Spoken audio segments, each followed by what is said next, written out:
What's up, fabulous people? It's your girl Lenny. Welcome to my channel. Hello there and happy Wednesday to you. If it's your first time viewing my channel, then welcome. If you're an old subby, then hey woo hey. So what are we going to be talking about today? Today's topic is, should you make friends at your work or should you keep it all the way professional? Let's talk about it. So it was over the weekend that my husband and I discussed this topic. And I cannot remember how exactly the conversation came up, but I do remember that we were out doing a bit of shopping and doing our usual Saturday things, right? And he and I talk about so many things to the point where we're like never at a loss for conversation. And I really like that about our dynamic. But when the topic came up, I remember he said that the best thing to do at work is to keep everything professional.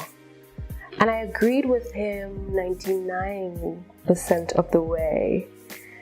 And here's why. I agreed with him that at your workplace, you should keep everything professional. But I think that there is one exception to the rule. So here's the exception, right? So everything should be kept professional to the maximum, but friendships can be allowed if you and the individual are mature enough to handle a work friendship. Do you see where I'm going with this? And did you hear the key word here? Mature, maturity. If you and that individual or those persons who you are considering as workmates or work friends are mature enough to handle a work friendship, then I say, go ahead. The green light is on, right? Now, these persons or that person must showcase maturity, integrity, and honesty. These are very important in a friendship. And they must showcase some level of trust. Now, if you do not see these characteristics in that individual or in those persons, please just keep everything cordial and professional. If you don't do this, after having not seen those characteristics, you're going to end up in a lot of trouble on your workplace and a lot of broken relationships with these very individuals.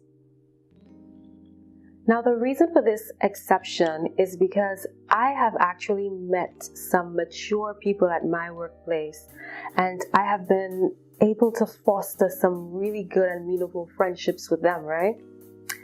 But what you have to understand is not everybody at your workplace is going to be mature or sensible, right? People could be elegantly dressed in their work attire and looking delicious, or intelligent, or both. And these very people could turn out to be the pettiest, most jealous, most underneath vindictive people at your workplace. And then you're shocked because it's like you didn't see it coming, right? Which is why I say take time and observe people before you throw yourself into a commitment with somebody. Forming a friendship with someone is a commitment. So going back to what I said earlier about looking at characteristics to see if the person is mature, if the person has integrity, if the person is honest, if the person is trustworthy or truthful, you have to take time to observe these various characteristics. When you do so, then you're not going to be shocked. Don't just walk up into the office thinking, oh yes, I'm going to be friends with this person and that person and this person and that person. Remember, you're there to work. You're not there to make friends. There is no part of your work description or your job description that says, hey, you are here to make friends. Make friends, party, and have a grand old time. No part of your job description says that.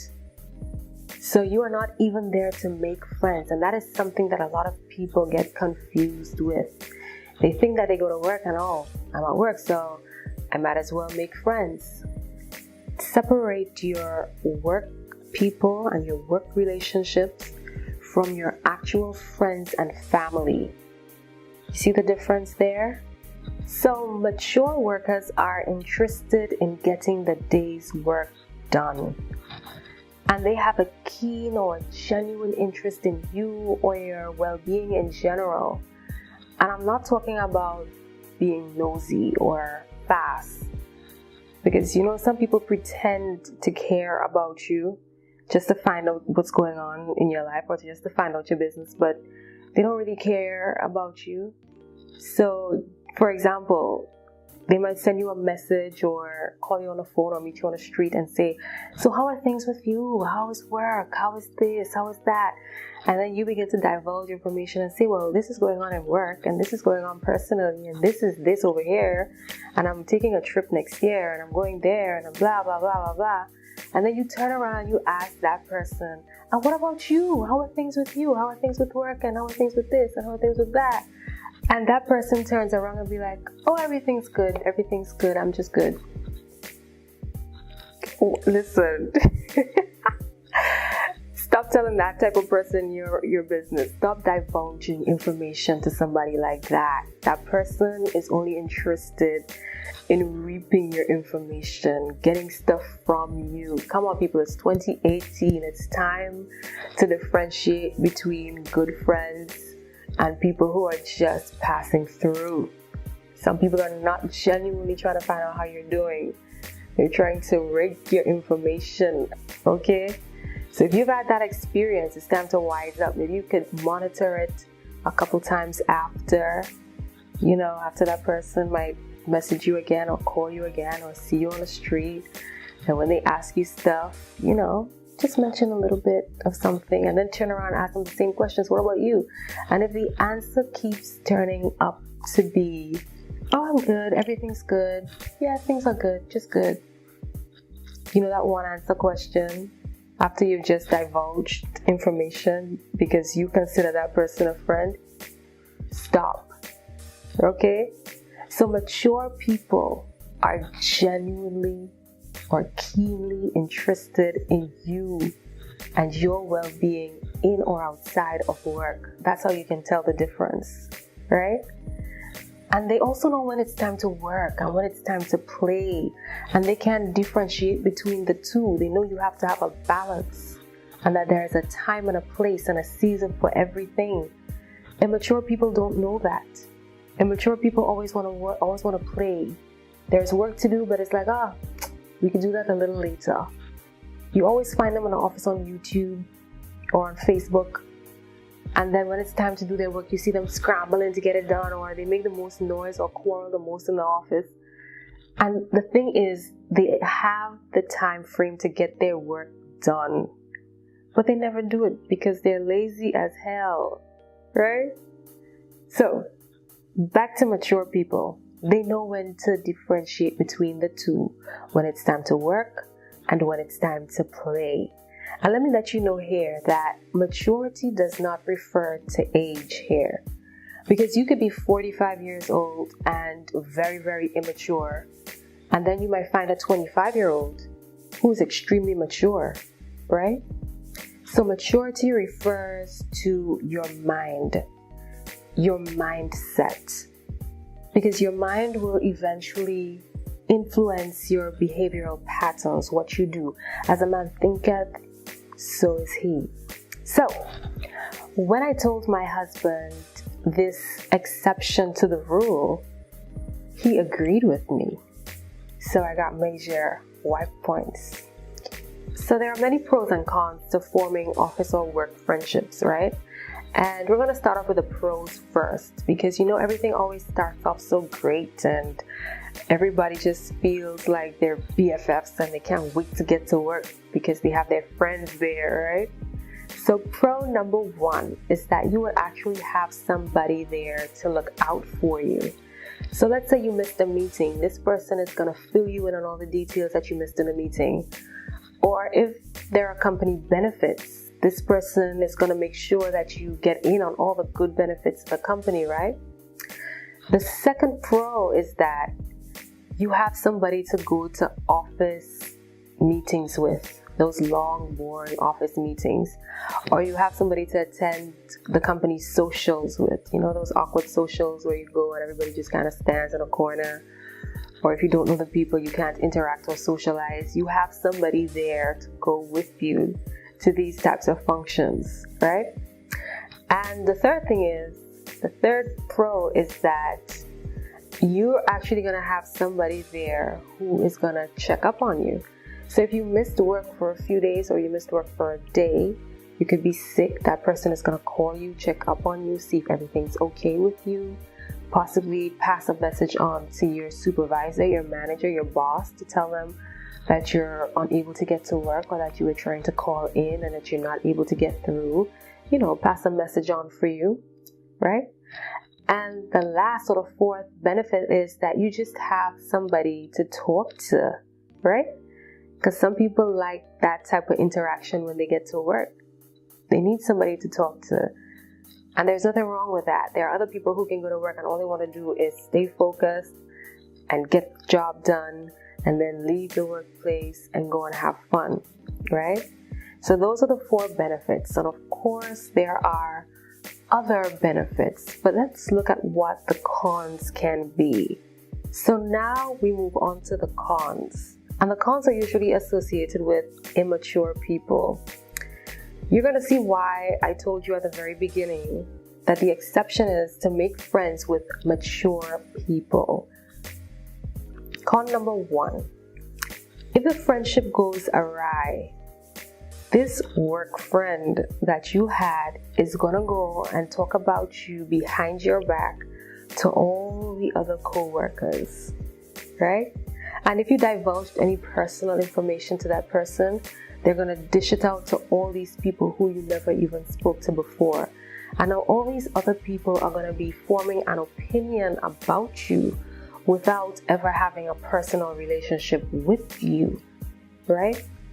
And so what you're going to find now is that everybody is looking at you in a type of way and saying, oh, I don't know if she was like that, or oh, I don't know if he was like that. Or you find people start saying, oh, this person has an attitude, or oh, that person has a this, and blah, blah, blah. When that was never a problem about you before, right? So now people have their own opinions about you without that personal relationship, and everybody knows your business. Or as we say in the Caribbean, your business on the road, right? Con number 2 is that it's now awkward for you to go to work and work with these persons or work with this person, right? Because the work relationship is no longer what it used to be. And so the work relationship is going to be strained, right? And further, in an effort to spite you, these very former work friends are going to start pulling out of projects that they committed to helping you with on the job, because all of a sudden they can't work with you. They don't feel comfortable working with you. They don't want to do this with you, and they don't want to do that with you, right? They didn't have a problem before whatever problem it is that you both had. But now all of a sudden, oh, I can't work with Charlie. Charlie, he makes me uncomfortable. I can't work with him. I can't work with Denise. I just feel so uncomfortable working with Denise. I don't know what it is. I can't work with Denise anymore. 2 weeks ago, Denise was your best friend, and now you can't work with Denise, right? Sometimes it's out of spite. Now, this is where a mature friend comes in. A mature friend may fall out with you on a personal level, but understands that on a business level, you still have work to do. So a mature friend can keep it all the way professional, still commit to that project, still get the work done, still let the team shine, and deal with the personal problem behind closed doors, right? An immature person cannot do that. An immature person is going to stir up a riot and cause an office ruckus and let everybody know, oh, I can't work with so-and-so. I'm uncomfortable. Or whatever reason people give. You know what I mean? So the third con is vindictiveness takes over. You are actually now going to see the true colors of your former work friends. Because if they are in charge of anything and you are under their command, they're not all of a sudden going to find ways to overwork you. So if they're in charge of a shift system, they're going to put you to work back to back or odd shifts, knowing fully well that you can't do it. So they might give you the 11 p.m. shift to work, and they know that you have a 4-month-old and that there is no way in hell you're going to be able to work that shift. But hey, they're going to give it to you anyway, right? If they're in charge of, let's say, a timetabling shift, they're all of a sudden going to load up your timetable in such a way that you don't even have time to breathe or have time to grab your lunch properly. If they're in charge of paperwork, they're going to give you an excessive amount of paperwork at the beginning of the day and tell you that they want it by the end of the day. They want it complete by the end of the day, knowing fully well that that amount of paperwork cannot be done in one day. And at the end of the day, they're going to come to your desk and give you hell for it, right? And, I actually feel sorry for people who do this kind of thing, because I feel like if you have to unfairly pull down someone else in order to get ahead, then you will never get ahead.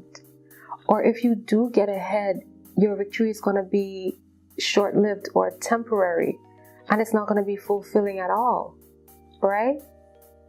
Now, the fourth con is they're going to now start complaining to the boss about you. They're going to find all types of faults with you. And where they can't find faults, they're just going to create stories about you. And the fifth and final thing is that they're going to fight you for your position. Whatever little position you had on the job, you could just be supervisor of papers. But because you have a title, supervisor of papers, that's a big deal. They want the title supervisor. People are petty like that, So because you have this title, whatever title it is that you have on your job, they're not going to want to fight you for that because they want to get you out of the job, right? And the thing about fighting people for their titles is this. Usually it's when somebody wants the title that you have, it's because they've looked at you in that position for a long time. And to them, it seems like, oh, you've been there for such a long time and you always get to do that. And why can't they do it instead? Because they're going to do it better, and they're going to this if they had that position, and they're going to that if they have that position, right? And the thing is, when they get the position and they start working in it, they soon realize that the position only looked attractive because of the way you dealt with it, right? Because of the charisma that you brought to the position, the passion that you had for it, because you wanted to do the work that that position entailed. You made the position look attractive. Now that they actually have it in their hands, they're looking at it like, what was the big deal with this position? They don't even want it. But guess what? Their prideful nature will never allow them to admit that they're not enjoying the position. It will never allow them to admit that you did a much better job than they did in that position. They're just going to keep going and chugging it out and acting like if it's all okay. That's a really, really sad way to live and to work. If you are out there and you're doing that, honey, please get your life together. That's just sad. It's pathetic. Stop. Grow up. Okay? And the list of pros and cons can go on, and even the discussion for this particular topic can go on further, but I'm going to stop here for today, right? So in conclusion, I say keep it classy and 99% professional. Leave that 1% for mature friends. Mature friends, people. If you have to find or make any friends on the job, please make sure that you make mature friendships. And I'm not talking about like a string band of people or a lot of people. I'm talking 1 or 2 mature friends, 3 at the most. Do not go over 3 mature friends. You don't need an excessive amount of friends on the job, right? And please leave your personal business outside of the office.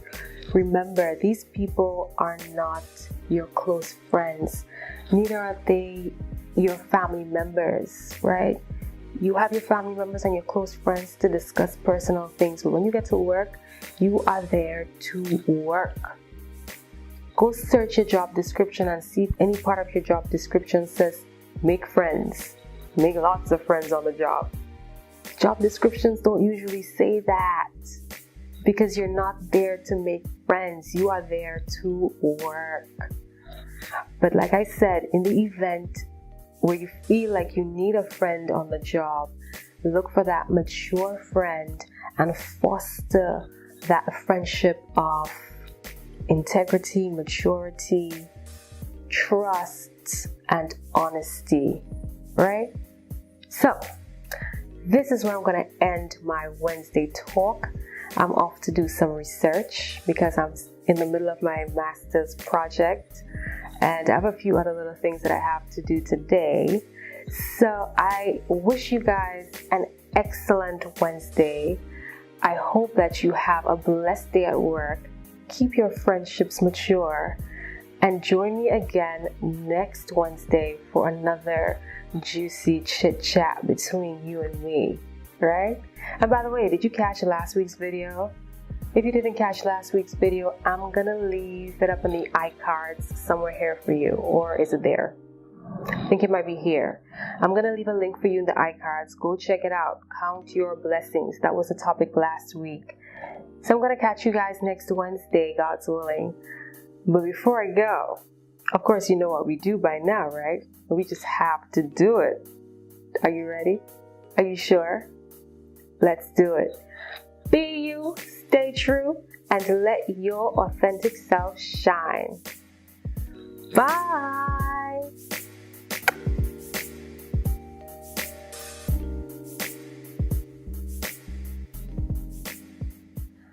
Listen, one of the secrets to being content is to count your blessings.